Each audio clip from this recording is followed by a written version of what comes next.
Morning dear students, welcome to Ajju classes. तो आज हम सीखेंगे हेलो अल्केन और हेलो एरीन की नेम रिएक्शन और उसके साथ साथ अल्कोहल फिनोल ईथर की name reaction.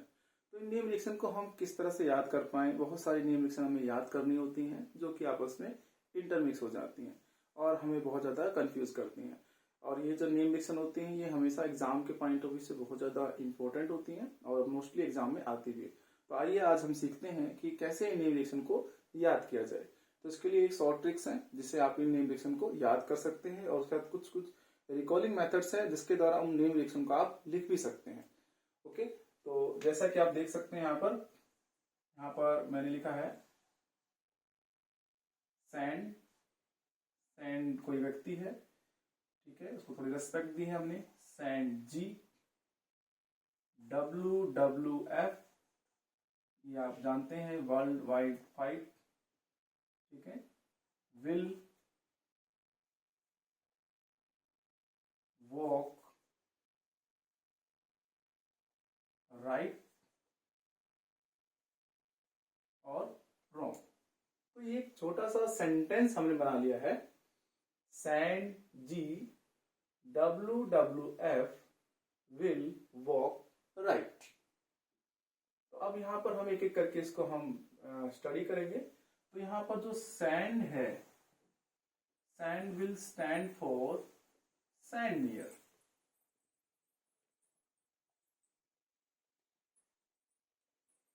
D stand for diazotization.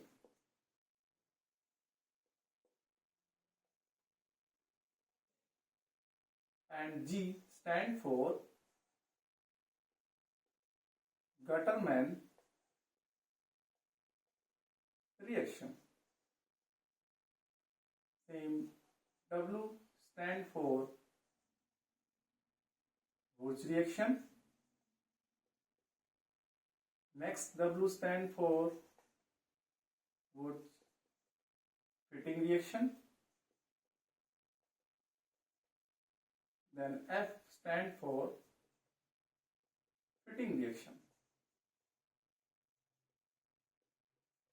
Then will stands for Williamson synthesis. ये एक ही नेम रिएक्शन है जिसके द्वारा हम ईथर बना सकते हैं। And W stand for watts reaction, ऐसे यहां पर साइलेंट है। एंड RT, यहां पर R और इस T को ध्यान रखेंगे। सो R stand for Rymer टाइमन reaction. एक रिएक्शन आपकी और रह गई है जिसको आप याद कर सकते हैं, दैट इज कोब रिएक्शन, ठीक है। और एक वर्ड याद करेंगे हम SFI, that is Student Federation of India, जिसके अंदर S stands for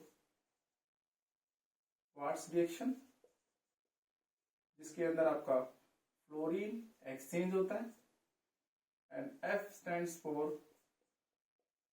Finkelstein reaction, जिसके अंदर आयोडीन एक्सचेंज होता है, ठीक है। तो ये हमने जितनी भी नेम रिएक्शंस हैं आपके हेलो अल्केन हेलो एरीन में और अल्कोहल फिनोल ईथर में हमने डिस्कस कर लिया। अब हम इनको कैसे इनकी केमिकल इक्वेशन या रिएक्शन को हम लिखेंगे। तो यहां पर इन तीनों रिएक्शंस के लिए जो हिंट है वो है आपका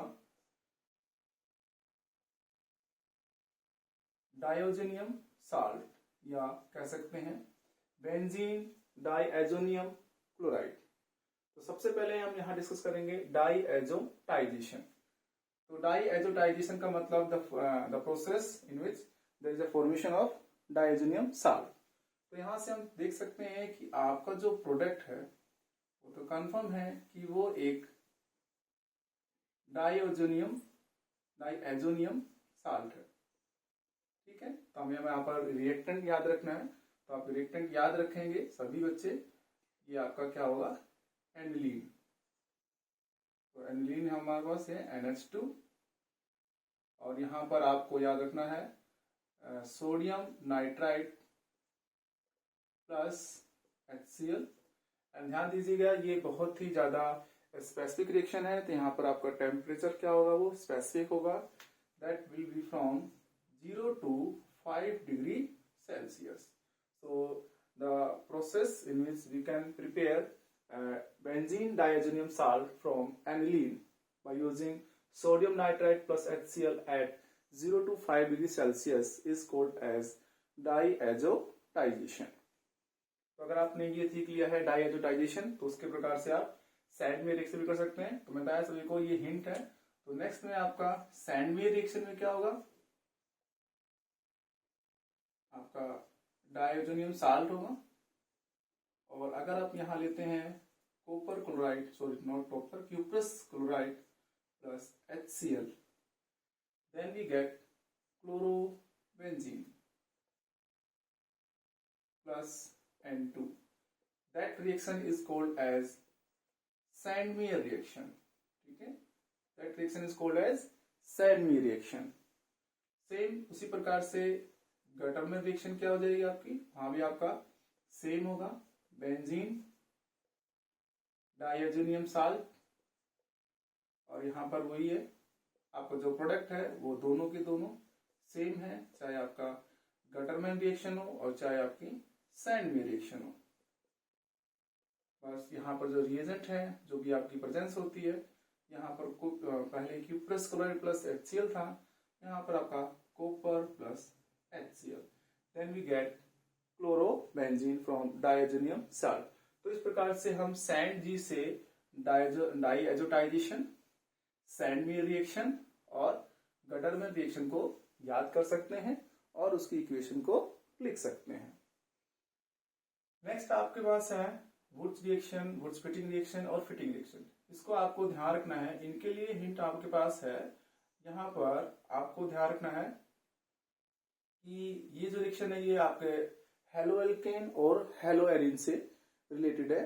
तो हमारे पास ये होता है हेलोएल्केन, और लास्ट के लिए हो जाएगा हेलोएरिन, और बीच वाले में क्या है, दोनों का मिक्सर होगा, मतलब यहाँ पर हेलोएल्केन प्लस हेलोएरिन दोनों होंगे।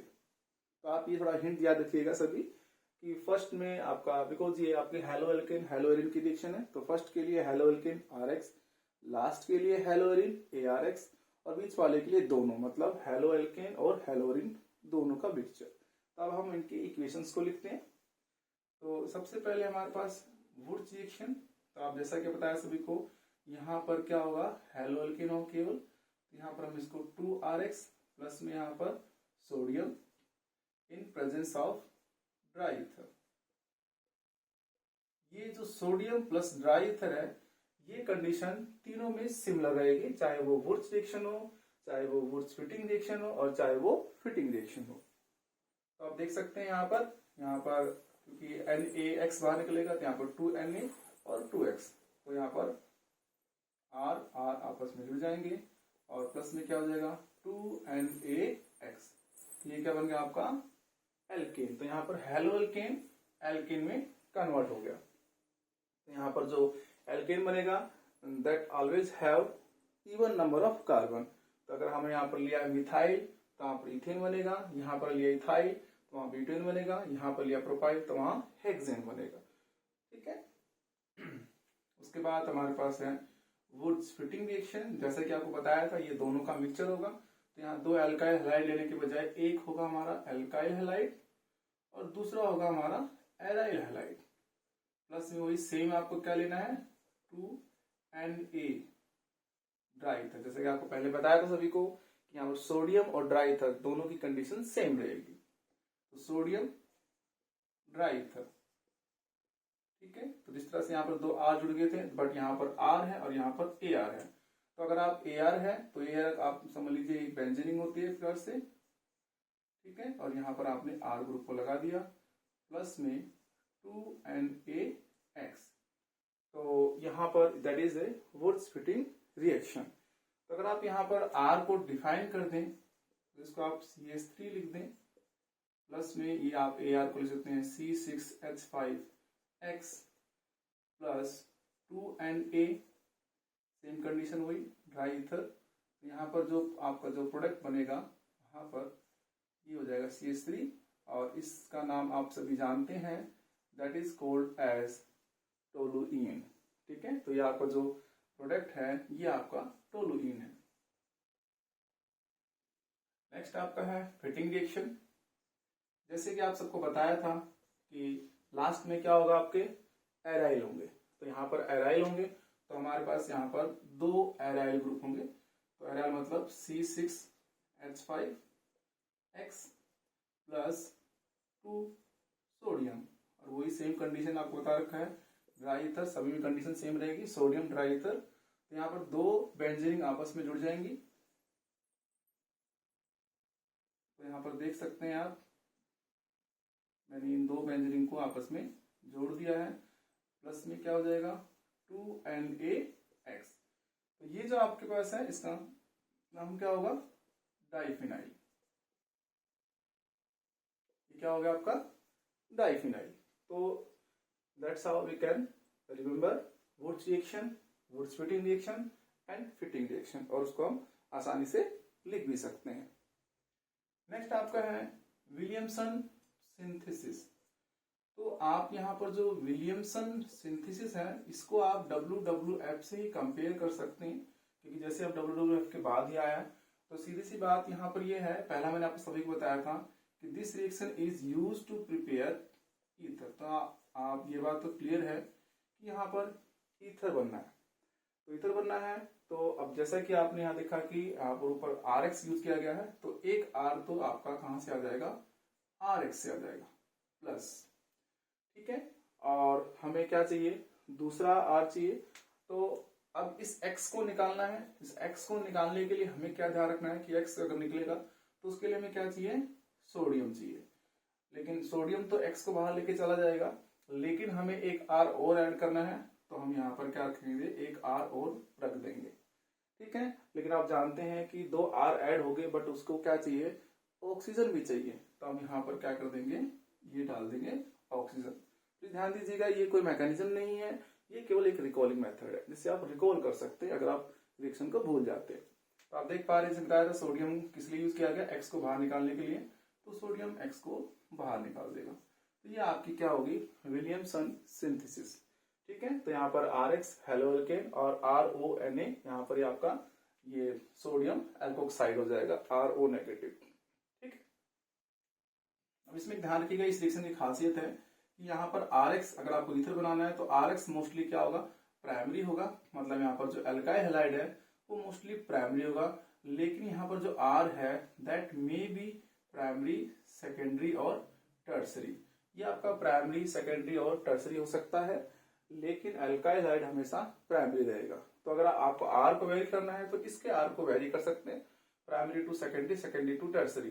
बट इसके R को आपको वेरी नहीं करना। अगर आप इसके R को वेरी करते हैं तो हमें ईथर की बजाय एल्कीन मिलेगा। तो अगर आपको ईथर बनाना है, प्रोबेबिलिटी आपको ईथर की रखनी ज्यादा, तो आप R को अगर चेंज करते हैं तो इसके R को चेंज कीजिए, बट इसके R को आपको चेंज नहीं करना है, उसको हमेशा प्राइमरी ही रखना है। ये कंडीशन आप याद रखिएगा हमेशा। ये हम इसको यहां डिस्कस करेंगे लास्ट में। राइमर टाइमन और कोब रिएक्शन। तो राइमर टाइमर रिएक्शन और कोब रिएक्शन दोनों के लिए एक आपका एक शॉर्टकट है जिसको बोलते हैं PSL। PSL, तो PSL का मतलब क्या होता है, यहां पर जो P है that P stands for phenol and SL stands for salicylic acid और सैलिसल्डिहाइड।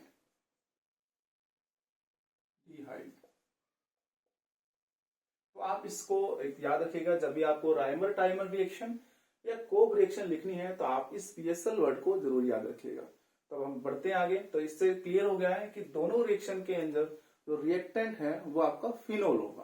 तो P से फिनोल, तो चाहे आपकी कोब रिएक्शन है, कोब रिएक्शन में आपका फिनोल होगा रिएक्टेंट, और राइमर टाइमन रिएक्शन के अंदर भी आपका जो रिएक्टेंट है वो आपका फिनोल होगा। जैसे कि मैंने बताया सभी को, जो प्रोडक्ट है वो आपका क्या होगा, सैलिसिलिक एसिड और वी कैन से सैलिसल्डिहाइड। ये आपका कोप रिएक्शन में केवल एक ही प्रोडक्ट बनेगा, वो बनेगा आपका सैलिसिलिक एसिड। तो आप सभी याद रखेंगे सैलिसिलिक एसिड का स्ट्रक्चर, एक बार याद करेंगे तो शायद आपको याद हो जाएगा, ठीक है, दैट इज सैलिसिलिक एसिड। लेकिन राइमर टाइमर रिएक्शन में दो पॉसिबिलिटी हो सकती हैं, वहां पर सैलिसिलिक एसिड सैलिसल्डिहाइड और सैलिसिलिक एसिड दोनों की पॉसिबिलिटी है बनने की। तो यहां तक तो आपको याद हो गया कि आप कोब रिएक्शन और राइमर टाइमर रिएक्शन के रिएक्टेंट और प्रोडक्ट आप लिख सकते हैं। लेकिन अब हमें यहाँ पर रिएजेंट को याद रखना है कि यहाँ पर रिएजेंट क्या क्या होगा। तो आपको याद रखना है कि यहाँ पर आपका सोडियम हाइड्रोक्साइड, यहाँ पर क्या है, सोडियम हाइड्रोक्साइड, ठीक है। और उसके बाद हमें क्या कंडीशन याद रखनी है, आप थोड़ा सा इसमें देख सकते हैं कि सोडियम हाइड्रोक्साइड, तो आप देख पा रहे हैं यहाँ पर जो ये COH ग्रुप है यहाँ पर ऐड हुआ है। आप सभी जानते हैं कि यहाँ पर हाइड्रोजन पहले से होता है, इसका मतलब यहाँ पर हाइड्रोजन पहले से था और आपने COO ग्रुप को ऐड कर दिया है। तो यहाँ से हम एक रिकॉल कर सकते हैं कि यहाँ पर क्या होगा, हमारे पास CO2 और प्लस में hydrolysis, acidic hydrolysis H positive, ठीक है, then we get direct salicylic acid. ध्यान रखिएगा, आपको ये जो 2 स्टेप रिएक्शन है, बट आपको नेम से लिखनी है तो आप उसको डायरेक्ट कर सकते हैं, इंटरमीडिएट प्रोडक्ट आपको याद करने की जरूरत नहीं है। तो आपका फिनोल लिया, कंडीशन है आपका sodium hydroxide, then CO2 plus H positive ion, then we directly get what, salicylic acid. Same इस केस में हमें यहाँ पर आपको याद रखना है, फर्स्ट यहाँ भी 2 कंडीशन होगी। फर्स्ट कंडीशन में आपको क्या लेना है, वही सेम सोडियम हाइड्रोक्साइड यहाँ भी लेना है, ठीक है, और यहाँ पर भी फर्स्ट कंडीशन में सोडियम हाइड्रोक्साइड लेना है, ठीक है। जैसा कि यहाँ बता रहे हैं सैलिसल्डिहाइड बना है, यहाँ क्या बना है, सैलिसिलिक एसिड। तो यहाँ पर अगर क्या बोलते हैं, सैलिसल्डिहाइड बना है, तो यहाँ जो आपका रिएजेंट है वो है क्लोरोफॉर्म CHCl3, बट यहाँ जो रिएजेंट है वो है CCl4 कार्बन टेट्रा क्लोराइड, ठीक है। तो अगर आप सोडियम हाइड्रोक्साइड प्लस क्लोरोफॉर्म लेते हैं तो आपका सैलिसल्डिहाइड बनेगा, और अगर sodium hydroxide plus carbon tetrachloride लेते हैं तो आपका सैलिसिलिक एसिड बनेगा। तो ये भी 2 कंडीशन में होगी, तो वही सेम कंडीशन आपको याद रखनी है, ठीक है। जैसे यहाँ पर H पॉजिटिव आयन, यहाँ भी क्या है, H positive ion, and then we get directly salicylaldehyde और we can say salicylic acid, ठीक है। तो इस तरह से हम कोप रिएक्शन और राइमर टाइमर रिएक्शन को याद कर सकते हैं, रिकॉल कर सकते हैं, और रिकॉल करने के बाद हम उसको लिख सकते हैं, ठीक है। लास्ट है आपका SFI।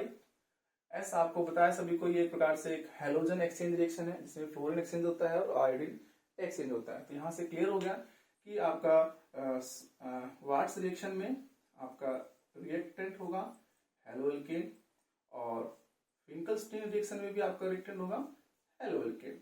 और यहाँ तक क्लियर हो चुका है कि यहाँ पर आपका वाट्स रिएक्शन में आपका फ्लोरीन एक्सचेंज होगा, तो यहाँ पर क्या बनेगा, RF, और यहाँ पर आपका क्या एक्सचेंज होगा, आयोडीन एक्सचेंज होगा, तो यहाँ क्या बनेगा, RI, ठीक है। तो अगर यहाँ पर F यहाँ पर आ रहा है तो F कहीं ना कहीं से एक्सचेंज होना चाहिए, तो यहाँ पर क्या लेंगे हम, AgF। यहाँ पर अगर आयोडीन आ रहा है तो आयोडीन भी कहीं ना कहीं से आना चाहिए, तो यहाँ क्या लेंगे हम, NaI, सोडियम आयोडाइड, ठीक है।